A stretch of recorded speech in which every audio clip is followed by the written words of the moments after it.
teacher. My name is Ying Kun, and I and Ms. Thuy will be in charge of Chapter 9, Sociolinguistics. And I consider this one is kind of familiar to all of you, so yeah, I'll just go through the main things. And this is the contents that we're going to cover, but the hands-on activity, we suppose that you will read it in the textbook. So the first part, what is sociolinguistics? So the most obvious definition, it is the study of language in society. But however, there is another definition that can cover the central concerns of the discipline. That is, sociolinguistics refers to the study of language variation and language change. So there are two main dimensions here, language variation and language change. Then we move on with the issues in sociolinguistics. There are three main issues. The first one, categorizing the ways people speak. So in this part, we'll go through some basic concepts here. The first one, idiolect and sociolect. So there is a table. It has 6 words and phrases. And I want you to match it with the definition, which one it refers to. But I suppose I should do it to make it quick. So for peculiar, we can understand it as typical, right? Peculiar, certain circumstances, an individual way it refers, and the pattern referred to idiolect. So in short, idiolect is the way that a particular person uses language, and sociolect refers to the way that a particular social group or social class use a language. Yep. And then we move on with some other concepts, the standard, non-standard, and codification. So standard form, in a country, there may be more than one language. And in a language, there's supposed to be more than one variety. So the one variety that is chosen and promoted to be used in schools, in formal situations, they are just standard form. And other varieties are considered as non-standard. As for codification, it is a prominent feature of standard forms. It refers to the theory by which refers to the methods by which we use to standardize a language. So these methods include the creation and use of grammar books, dictionaries, and also the variety that is considered a standard form will be taught to students in schools. Then we move on with some other concepts, prestige, stigmatization, and language loyalty. So prestige refers to standard form. If a variety is considered the standard form, it will receive the prestige or the respect and value from the government as well as the whole society. As for stigmatization, it refers to non-standard varieties. These varieties are treated as poor or incorrect form of language. Then we have language loyalty. So it is a strong preference for using a minority language demonstrated by a speech community. Like Vietnamese people live in other countries.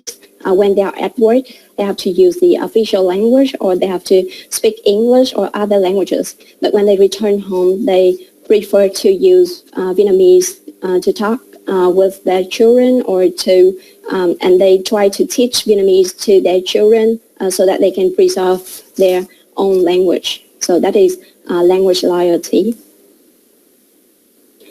Then we have dialect, accent, and language planning.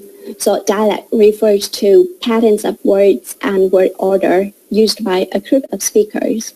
It also refers to the form of lexical grammar. Whereas accent refers to the patterns of pronunciation of a variety. And then language planning, it can be considered a tool of the government to enforce or to influence the behaviors of others with respect to the acquisition, structure, or functional allocation of their language codes. So the government tried to put the language in the formal situations, like at school. They use the standard form in their workings, in their documents, in governmental documents, to promote the standard language. That is language planning. And then speech communities. So they are groups that share values and attitudes about language use, varieties, and practices. This is understandable, so I don't think I should explain more. So the second part of the issues, we'll talk about descriptive tools of language variation, and there are 6 of them. The first one, and also the one that is considered the main tool in sociolinguistics. So the linguistic variable is any single feature of language which could be realized by different choices. Now, please look at the word here. We have the word farm, right? So there are 2 ways to pronounce it, with the R or without the R. As you can hear, I suppose you can hear it. So we have farm and farm, and the use with the pronunciation with or without R is determined by geographical location. And in the textbook, they recommend they say some So the non-R pronouncers are likely to be from England, Wales, Australia, Massachusetts, or the southern states of the USA. I have some more examples here. So this is a raw bread product. So how do you say it in English? Yeah, actually, there are a lot of words to refer to the same thing here. So we have thin, roll, cut, fat, farm, Batchy, Scotty, Kate, Bash, Love. Yeah. And as for the verb, here you can say, do you call someone, phone them up, ring them, give them a phone, give them a bell, or give them a bus? So actually, linguistic variable feature could be a sound, a word, a phrase, or a pattern of discourse. And they will vary depending on where you live and who you are talking to. Then we move to the next one, phonological variation. It is the difference in accent, the variation in accent. Sorry, yes. Sorry for interrupting you, but I need to go out now. So please wait for some minutes. I will get back, okay, and continue your presentation. Sorry for that, okay? Yeah, that's okay. Phonological variation, it is variation in accent that has provided the major focus of social linguistic studies. And in order to describe accents systematically and precisely, social linguists use the International Phonetic Alphabet, as I have given here, and we often use it, right? Then we move on with the grammatical variation. So look at the 2 sentences here. He, a big man. You, the teacher. So normally for Vietnamese English teachers, we will say that this is incorrect sentences. But actually, this is the non-use of the verb to be in some context, and it is standardized in the major in African American vernacular English. So for them, this is totally correct grammar point. And this is known as the zero copular. It is the grammatical form to use when the verb to be could be contracted in general American English or standard British English. So instead of saying he's a big man, they say he, a big man, and you're the teacher, you, the teacher. So that is the correct form for them. And then we have lexical variation. So most local areas have specific lexical items that serve to identify their speakers. Like for resume in American English, we can say CV in British English, or in South African English, we may say biodata, right? And as for phrasal variations, there's an example here. Are you finished? This is for English people. And then, are you done or are you through? This is used mostly by American people. And we also have prepositional variations, like American people often say talk with somebody or meet with somebody, but British people will say talk to somebody and meet somebody, right? And you can see the second line, in the back of the house, the American way, right? And for the British way, they say behind or at the back of the house. Yeah, that is lexical variation. And then we'll move on with discursive variation. So the investigation of discourse variation requires samples of talk in action with speakers interacting with each other. The things that we can normally observe and analyze are strategies of conversational structure and aspects of politeness and social solidarity. So I have an example here.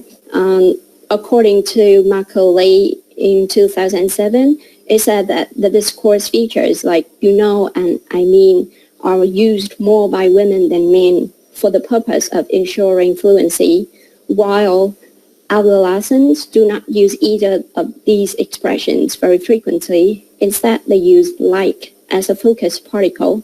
So this is the variation in discourse. And the last part of this issue, the entire language can be treated as a variable. And in some country or sometimes entire speech communities share two or more languages. As in Switzerland, they speak German, French, and Italian. And in Canada, people speak French and English. Where there is a functional division between the language's usage, which is one variety is used for formal or printed contexts, the other just in speech. So this situation is called diglossia. And in this situation, one variety will be considered, will become the H, as in High German, just like the one with higher status, right? And the other, the L variety, like it has lower status. And so through this district, sociolinguistics explores deliberate attempts by governments and authorities to engage in language planning, and they also explore the birth and death of languages. So these are the things that concern linguistic variation. And now, and that is the end of my part. Now, we will mention 6 factors. The first one is geographical and social mobility. The second one, gender and power. The third is fourth, audience. Fifth, identity. And the final one, social network relation. Now we will move on each item. For the first factor, we will see that the dialect within a language are often legalized geographically. For example, in the north, people say cái thìa, but in the south, people say cái muỗng. And when there is a change of dialect from the town to the country to the state and more, it is called the dialect change. For example, previously the north people often say vâng, and southern people say yeah, but recently we find that people tend to use both of them, providing that they are the north or the south people, they say yeah vâng. So we see that dialect merge and overlap across the differences, provided the north or the south. And next one, we will learn about urban dialectology. Here we have the term dialectology. Dialectology means the systematic study of language variation, according to Chamber 2015. So urban dialect not only focus on the geography, the north or the south, etc., but it focus more, expand to social categories such as gender, age, ethnicity. But in this context, it's focused more on social class, how social stratification is related to language use. So we come back with the urban dialectology in our context means the social stratification in urban areas on the basis of class. And when there is an increasing geographical mobility, it tends to lead to increasing social mobility. And here we look for one more term, hypercorrection. It means people of certain social groups aiming for a more prestigious form of language than the natural use. To help you understand this in a simpler way, we can look at this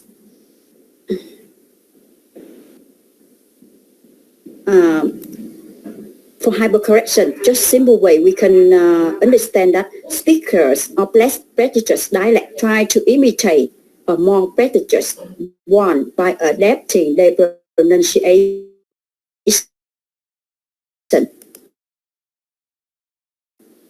For example, previously in Britain, some people use, and there's some people use go and instead of going. Or we can find that the example here, he sits between you and I, and he sits between you and me, you and I, you and me. So in another word, the non-standard English. Next one, we have a counterpart of hypercorrection or covert practice. It is stigmatized form of language. There's a sort of streetwise accent signal and such factors influences on language loyalty and language change. Next one, the next factor, gender-led. Gender-led is the systematic differences in the ways men and women use language. For example, commonly, the women often use language in conversation to talk about their relation, to improve their relationship, to find out some common with the other people. But men commonly use the language to show up their position, for example. And the third picture is age. It clearly seen that all the people tend to use language different from younger people. For example, nowadays we say gato gan ăn tất ở, but previously at our parent time, that language not exist at that time. So there is evidence of changes of language over time, and the snapshot of current uses across the age ranges is historical language changes, and a parent time hypothesis is observe potential change in progress most possible in the past. The fourth audience, it means that in most conversations we have recipient design. It means speaker blend the utterance with the addressee in mind. They So the speaker tend to adjust the accent, style, or language towards the addresses. For example, when you talk to your boss, you will use another style of language. In comparison with when you talk to your colleague. And accommodation, we have one term. Accommodation is mean the conversion of action is an important cause of language change over time. The fifth factor is identity. As you know, the language is important, and people often use language to show their identity, right? And so it's quite important social factors. And the next one is the social network relationships. It means that when you use the language, it commonly is the relationship between the individual and the social group. It is a social network. It's important in understanding how linguistic features are maintained, reinforced, and spread. And individuals' strong or weak ties to the groups is a measure of social linguistic influence. Next one, we will discover working with social linguistic data. We have four items inside. First, collecting and analyzing social linguistic data.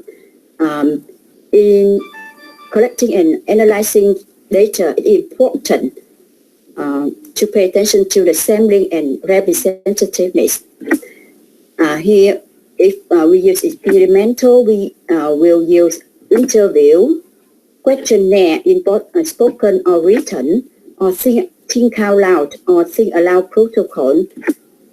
After a reading basis, thinking out loud or think aloud protocol is a kind of problem thinking and problem solving.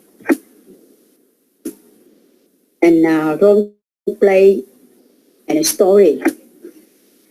Or speech styles, for example, informal conversation, and then reading passage, and then word list, and then minimal pair. And it is a sense relation network sheet and a semantic map, or they elicit local speech variants. And you see that when people are aware that they are being observed, they tend to alter the linguistic behavior. So observers' paradox is to minimize impact on data collected. And meanwhile, during the data, we also need to pay attention to ethical consequence of data collection about the informant's right of privacy. The next one,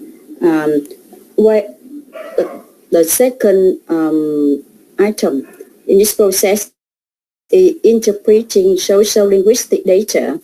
We need to know how to interpret data collected and explain what motivates variation or discovering variation by making some questions below. Next one, and the model and framework, we have system-based or internal chain. For the external chain, it is speaker-based, and direct leveling model and action or action leveling of change refer to account for data and eradication in a variety. Next, we have gravity model of diffusion, is the spreading of variant from identifiable local base onto other geography.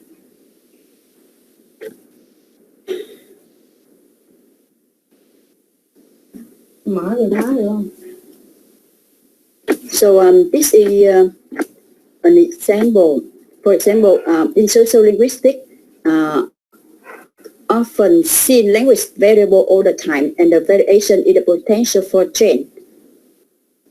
Besides that, we have cause effect of language change is called sociolinguistic concern, variation. So motivation of language change, what is it? So when we answer the question, we find out internal chain. It is system-based, or the pressure internal to linguistic system. And if it is external chain, it is speaker-based, or speaker adopt forms from other varieties.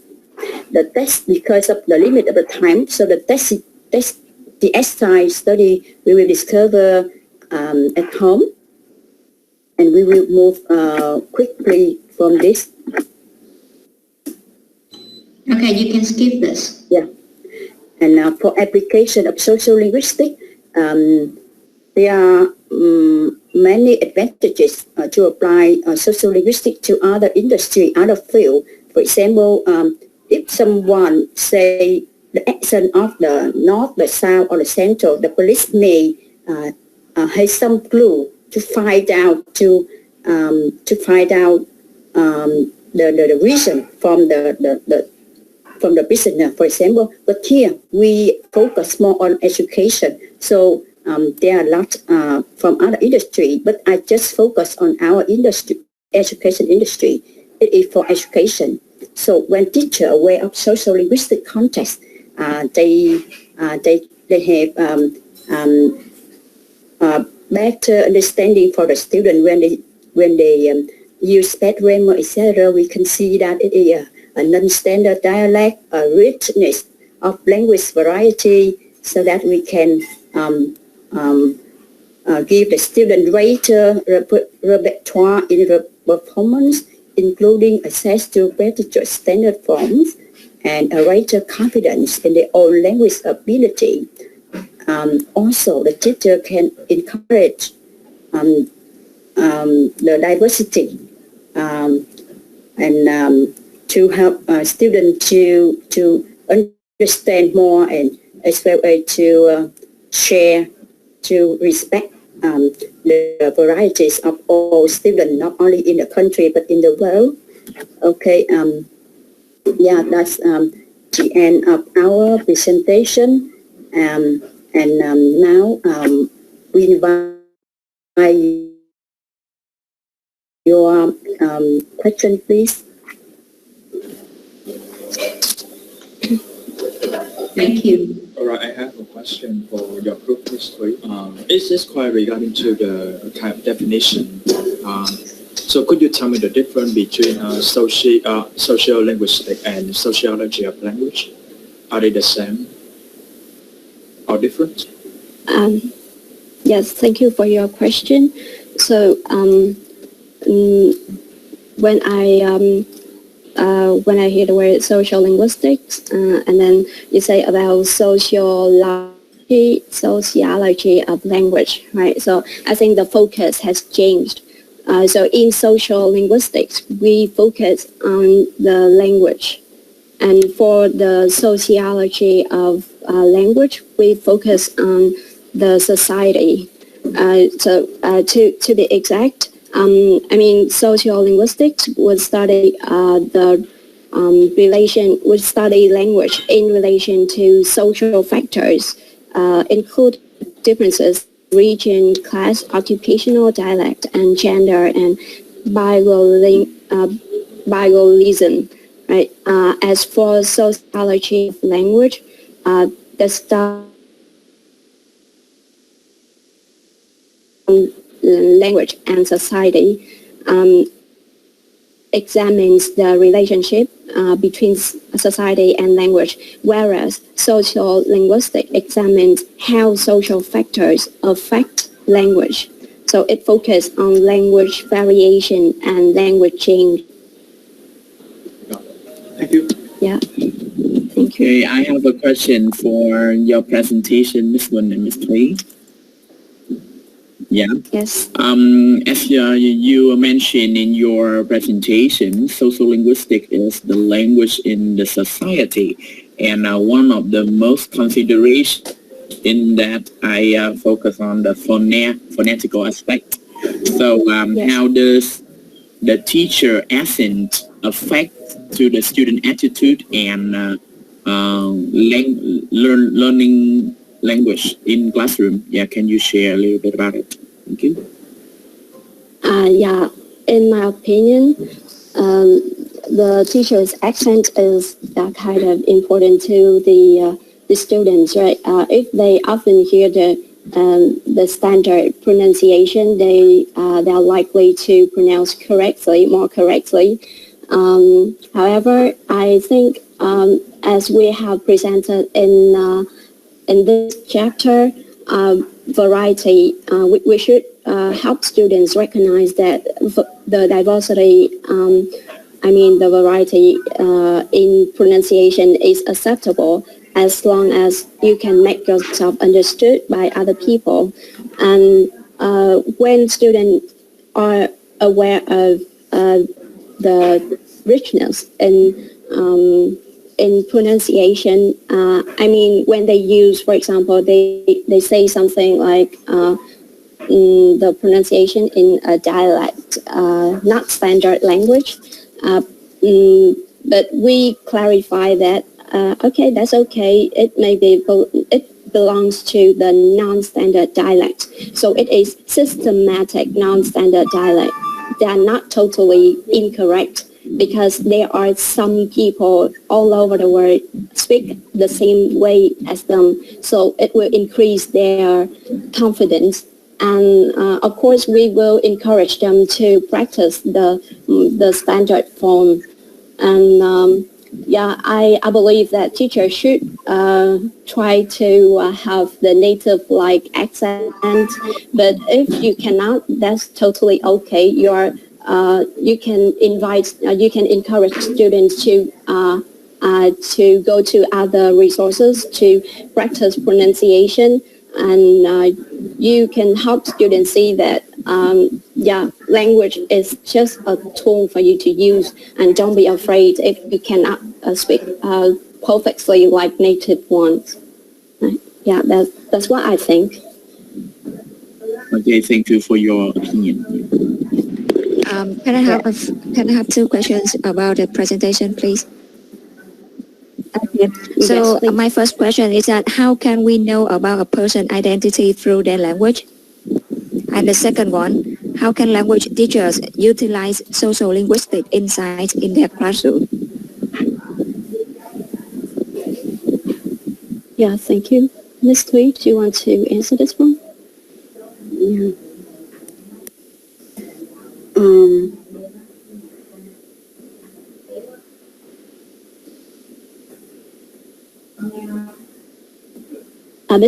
Excuse me, can you repeat the question? So the first question is, how can we know about a person's identity through their language?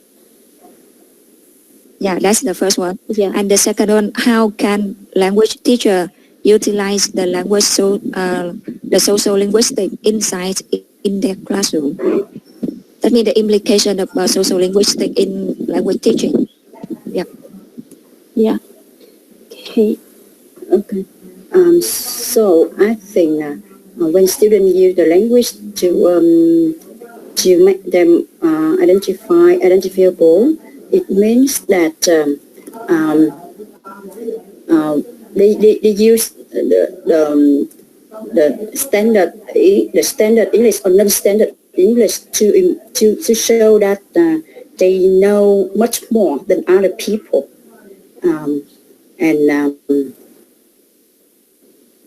for the second questions, teacher can apply the sociolinguistics in the case that a teacher will expose to students all the varieties of language so that they acknowledge the variety of language to use it in time, in the right place, in the right situation.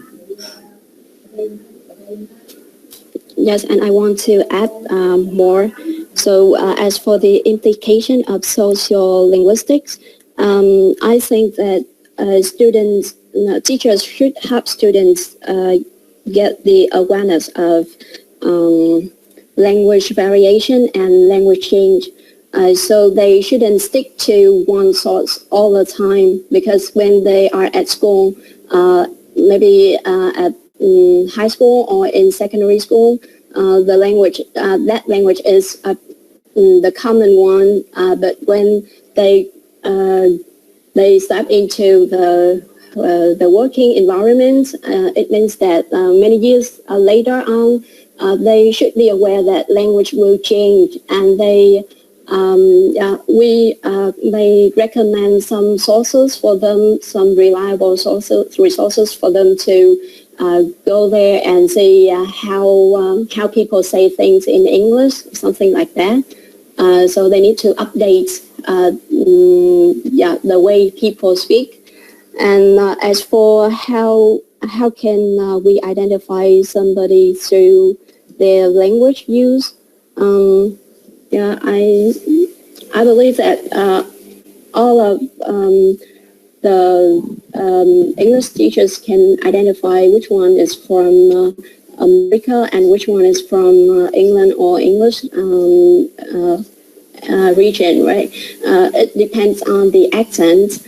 And one more thing, like Ms. Thuy has presented, the way we say things, like the lexical variation, like when we say bắp and then we say ngô, and then we can identify that person comes from which region of our country.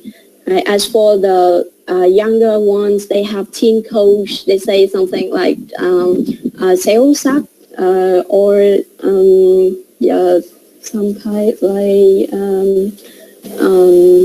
what else? I don't really remember. The first time I hear it, I don't really understand what that is. But later on, my students enlightened me the meaning of the phrases they use. So normally our parents, our grandparents don't use that kind of language. So that's how we can identify a person from the language they use. Yeah, thank you. I quite agree with you, both of you, about how can we identify a person identity through their language use. And the first question too, I just want to ask something like, when learning a language, it does mean you learning the society of that target language and also the culture of that country. So in language teaching, I do think that we should expose students with as much as possible the culture and the society of the target language that students are learning. So I think the more they know about that society, the more the better they do in learning English. Yeah. Yeah, I totally agree with you. Thank you. Thank you so much. Ms. Dunn had just mentioned another term, social cultural perspective. Okay. Yeah. About society and the culture of the target language. Okay, that's it. That is like, very how to say, there's a must perspective when a learner wants to learn a language, a foreign language. Okay, they should know, they should be aware of the culture, because the culture and the language is like interwoven. Okay, interwoven. They are interwoven and they support each other. Okay, and that's why culture is very, very significant factor when someone learns a language. That's it. Thank you. And I think that's enough for the morning sections. And today the presentation seems to be very informative and fruitful, right? And some of you may recognize some new things or some ideas for your thesis, for your future thesis, and think about some theories when you conduct a study. You need to think about some theories that leads your study, like behaviorism, constructivism, or social cultural perspective, for example, like that. And if you add some kind of theories, or if you have some knowledge, basic knowledge about these issues, so your study must be very, insightful and deep enough for readers. Okay, that's it. And I think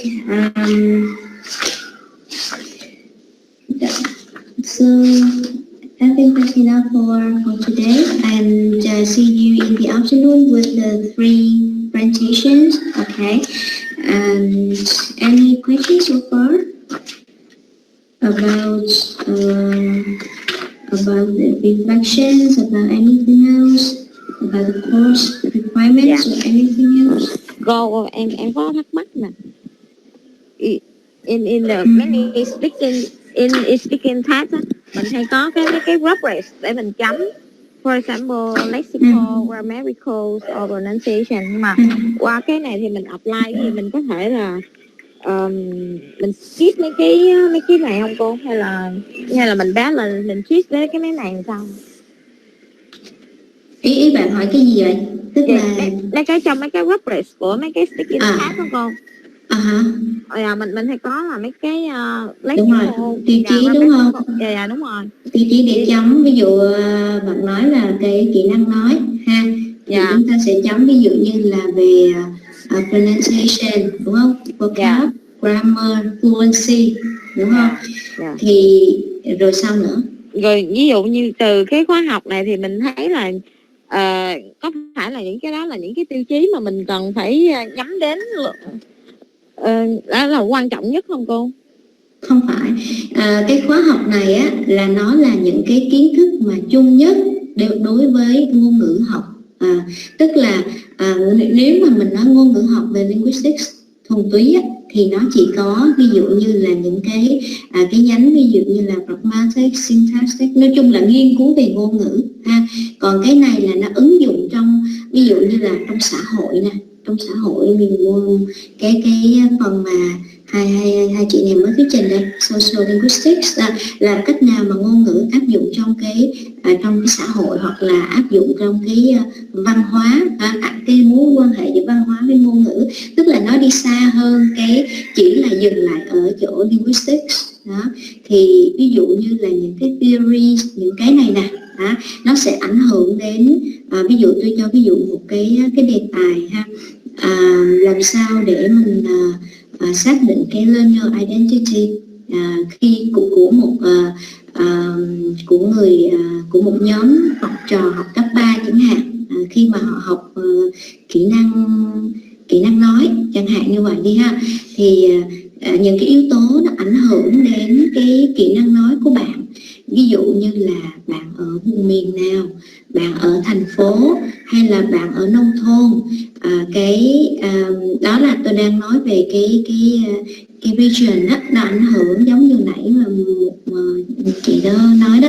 Và cái độ tuổi trong lớp đó thì nó có khác nhau không? Bây giờ mình nghiên cứu là 3 nhóm đối tượng khảo sát, ví dụ lớp 10, 11, 12, thì liệu rằng là cái độ tuổi ở lớp 10, 11, 12 nó có khác nhau không? Tức là những cái yếu tố mà mình học trong cái khóa học này nè, là nó cover hết tất cả những cái gì mà liên quan tới ngôn ngữ học. Ngôn ngữ học ứng dụng về trong phương pháp giảng dạy, và nó liên quan rất gần đến cái phương pháp giảng dạy của chúng ta. Và đặc biệt là khi chúng ta nghiên cứu thì những cái yếu tố này nó sẽ ảnh hưởng, nó ảnh hưởng trực tiếp. Và khi nghiên cứu thì mình sẽ ví dụ như là mình sẽ phân tích là tại sao là cái yếu tố về giới tính nó lại ảnh hưởng đến việc học tiếng Anh. Đấy. Ví dụ nam thì thường là có xu hướng là mình nói nó trực tiếp hơn, trực diện hơn, còn nữ thì nó lòng vòng hơn, đại khái như vậy á. Thì mình có những cái assumptions đó, xong đó là mình sẽ test thử xem là cái nhóm đối tượng mà mình khảo sát đó nó có giống như cái assumption mà mình đã đặt ra hay không, đại khái như vậy. Thì cái này mình sẽ đến cái phần số 3 đó, là cái phần đó nó gần hơn với các cái kỹ năng, nó đi rõ vào từng kỹ năng, nghe nói đọc viết, chứ không những cái này là nó giống như là nó là những cái yếu tố mà nó bao quát hết những cái kỹ năng mà mình dạy á. Thông thường mình chỉ dạy là kỹ năng nghe nói đọc viết, ngữ pháp, từ vựng, đúng không ạ? Ở cấp độ mà từ cấp 1 đến cấp 3 của các anh chị. Nhưng mà nếu anh chị nào dạy ở cấp độ đại học hoặc là cao đẳng, đại học trở lên mà có chuyên ngành tiếng Anh, thì các anh chị sẽ dạy những cái môn này. Và những cái môn này nó sẽ bổ trợ cho những cái kỹ năng, những cái language skills cũng như là language features mà tôi nói ở phía trước đó. Thì tại sao mình phải học những cái này là như vậy đó. Và nó sẽ ảnh hưởng đến cái luận văn tốt nghiệp của các anh chị đấy. Thì khi mà các anh chị biết về những cái term này nè, là khi các anh chị làm cái đề tài đó thì các anh chị sẽ biết cái hướng nghiên cứu của mình là dựa vào cái lý thuyết nào. Lý thuyết là dựa vào cái hành vi, hay là lý thuyết dựa vào gọi là yếu tố văn hóa xã hội, hay là yếu tố gọi là cái motor theory của Gresham, hay là của ông Noam Chomsky chẳng hạn. Thì những người nào mà khi mà chúng ta làm cái luận văn mà có những cái background, những cái background knowledge như vậy á, những cái theory có nền như vậy á, thì cái bài của mình nó rất là chắc chắn. Cái bài của mình nó lý luận, mang tính lý luận cao. Đó. Thì đó là cái tầm quan trọng của cái môn này. Như lúc đầu tôi có nói là môn này là cái môn chung chung, có nghĩa là cái gì cũng học mà không học cái gì, có nghĩa là nó rất là chung, nó bao quát hầu hết tất cả các lĩnh vực, các cái gì mà liên quan tới cái TESOL của các anh chị luôn. Nó không những là nói về linguistics mà nó nói luôn cái TESOL luôn. Đó. Thì bởi vậy cho nên nó là bây giờ nó đang là một cái chuyên ngành ở mình thì ít, nhưng mà ở nước ngoài á, thì nó là một cái ngành luôn. Các anh chị học applied linguistics, hầu như các thầy cô mà học nước ngoài về là hầu như là học applied linguistics, bởi vì nó vừa mang tính mới mà nó vừa mang tính ứng dụng cao, và nó chi phối hầu hết các cái những cái norms, những cái nói chung là lý thuyết gì đó liên quan tới giảng dạy của các anh chị.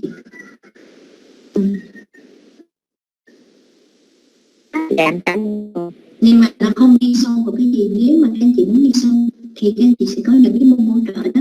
Ví dụ như là anh chị có học cái môn sociolinguistics riêng không, hay là môn language and society có học riêng vậy không? Có sociolinguistics. Đấy. Thì những cái đấy là đi sâu đấy. Và có những người là thích nghiên cứu về linguistics thì các anh chị có thể so sánh đối chiếu. Ví dụ như là các anh chị so sánh giữa tiếng Việt với tiếng Anh, giống như hồi nãy bên chỗ nhóm chị Thúy, chỗ chị Quỳnh á, là có thuyết trình cái chỗ là cái sự khác biệt giữa vùng miền, đúng không? Thì nó ảnh hưởng như thế nào?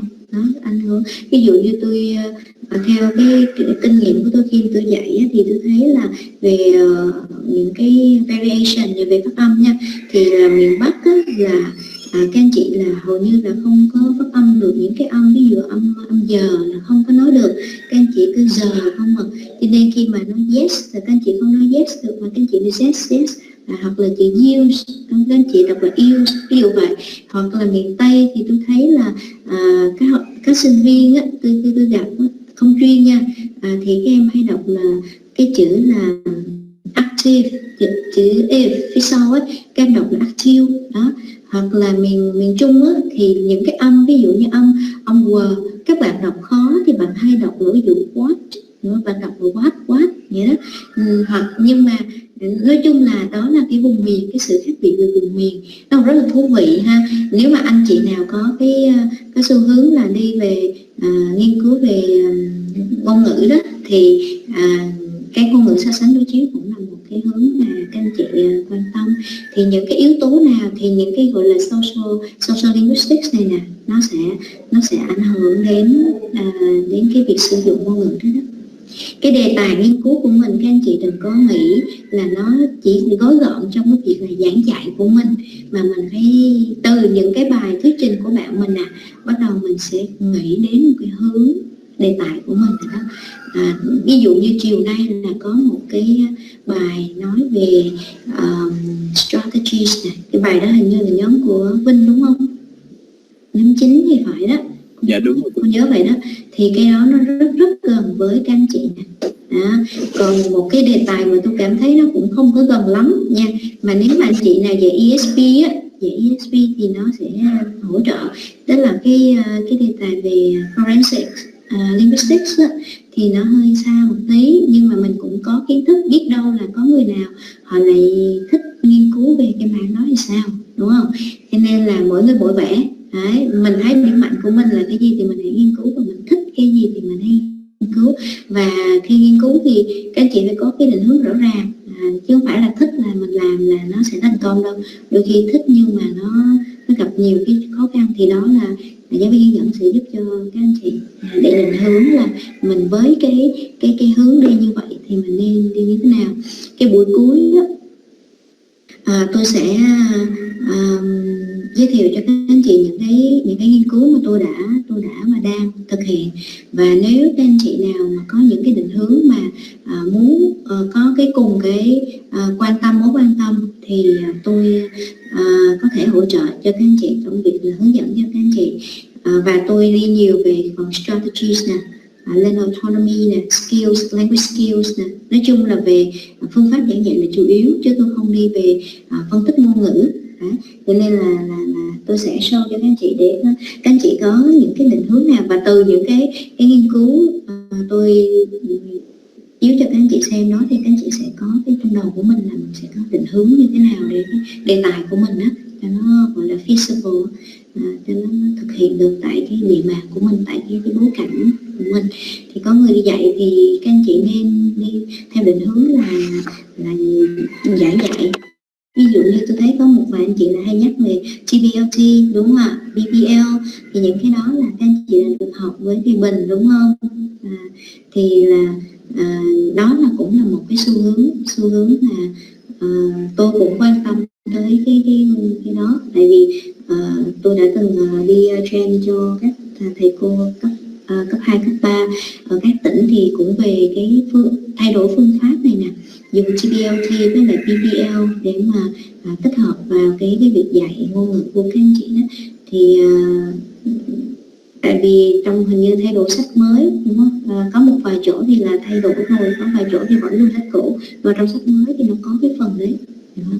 Nó cũng là mang tính mới, nó không quá mới, nhưng mà nó không mới với thế giới, nhưng mà nó mới ở cái bối cảnh của mình. Khi mà sách mới được áp dụng và TBLT và BBL nó được áp dụng, khuyến khích áp dụng trong cái bối cảnh các trường phổ thông cấp 1, 2, 3 ở Việt Nam mình.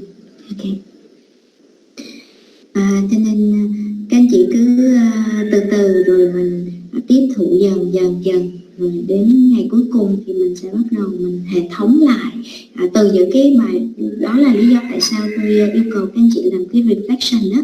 Reflection là giúp cho mình coi thử là mình ngẫm nghĩ lại cho sâu sắc cái vấn đề mà mình muốn mình ấn tượng, hoặc là mình muốn, và từ đó các anh chị có thể đi sâu hơn để nghiên cứu cái mảng đó. Để mình làm cái đề tài. Tại vì những cái môn này nó là những môn nền tảng cho đề tài của các anh chị đó. Đâu đó thấp thoáng, đâu đó nó sẽ xuất hiện. Và khi các anh chị đọc tài liệu chẳng hạn, thì nếu mà mình đã có cái cơ sở nền ở đây, mình đã hiểu từ những cái khóa học này rồi nè, thì các anh chị sẽ vỡ lẽ ra nhiều vấn đề, và sẽ có những cái gọi là cái tìm thấy cái mối liên hệ giữa các cái yếu tố đó, những cái vấn đề đó, và từ đó mình sẽ nghiên cứu nó sẽ tốt hơn. Tại vì ở trình độ các anh chị là mình sẽ nghiên cứu độc lập, và giáo viên hướng dẫn họ chỉ hướng dẫn cho mình cái lối đi và cái phương pháp nghiên cứu phù hợp thôi. Và trong cái sách này là tôi thấy nó có một cái hay, đó là hầu như cái bài nào họ cũng đưa cho chúng ta, đề xuất cho chúng ta cái phương pháp nghiên cứu. Họ giới thiệu cho mình là với cái nội dung đó thì các anh chị sẽ dùng những cái phương pháp nào, dùng những cái công cụ gì để thu thập dữ liệu và để phân tích. Thì đặc biệt là những anh chị mà đọc sâu, đọc kỹ để mà mình thuyết trình á, thì mình sẽ hiểu rõ hơn cái bài đó và cái nội dung đó. Và cái phần 3 là cái phần mà khá là quan trọng, và tôi nghĩ là có nhiều người sẽ quan tâm vào phần 3, bởi vì nó rất là gần với TESOL của chúng ta. Tại vì chuyên ngành của chúng ta là TESOL chứ không phải là về linguistics, đúng không? Cho nên là cái phần 3 là cái phần các anh chị sẽ nhắm tới. Nhưng mà cái phần số 2 này thì nó là giống như là những cái bước đệm, những cái viên đá để mình xây dựng cho cái chương 3 đó. Okay. Là cái phần 3 xin lỗi. Rồi, vậy ha. Bây giờ chúng ta dừng ở đây và các anh chị hẹn gặp lại các anh chị vào lúc 2 giờ. Đúng không ạ? Dạ, được con. Dạ, chào cô teacher. Rồi, với lại một cái nữa là các anh chị, cô thích các anh chị cho ví dụ nhiều hơn nha, chứ đừng có nói lý thuyết quá. Lý thuyết là biết rồi, bây giờ các anh chị cho ví dụ để liên hệ thực tế thì nó sẽ helpful hơn. Ví dụ như cái nhóm vừa rồi các anh chị cho ví dụ tôi thấy cũng được. Những nhóm sau á, đặc biệt là những cái mà nó gọi là conceptual terms quá đó thì người ta không có hiểu rõ thì các anh chị cho ví dụ để mà minh chứng. Với lại hồi nãy tôi cũng thích câu hỏi của anh Duy ở chỗ là anh hỏi cái sociology of language với lại khác nhau giữa sociology of language với lại là sociolinguistics thì nó khác chỗ nào, thì bạn gì nhá? Gì đó trả lời Quỳnh hả? Trả lời là ok, tức là sociolinguistics là focus vô cái language, còn sociology of language thì nó focus cho society, đúng không ạ? Tức là nó tìm mối quan hệ giữa cái tác động của society lên language, còn còn sociolinguistics là nó tìm cái mối quan hệ giữa ngôn ngữ, cái ngôn ngữ là cái focus của cái discipline này, của cái lĩnh vực này. Thì đó, hai cái focus nó khác nhau. Okay. Mặc dù là hai cái đó nó rất là gần với nhau và đôi khi nó overlap với nhau, về bản chất thì nó không quá khác, nhưng mà về cái focus thì nó khác một tí như vậy. Ok, rồi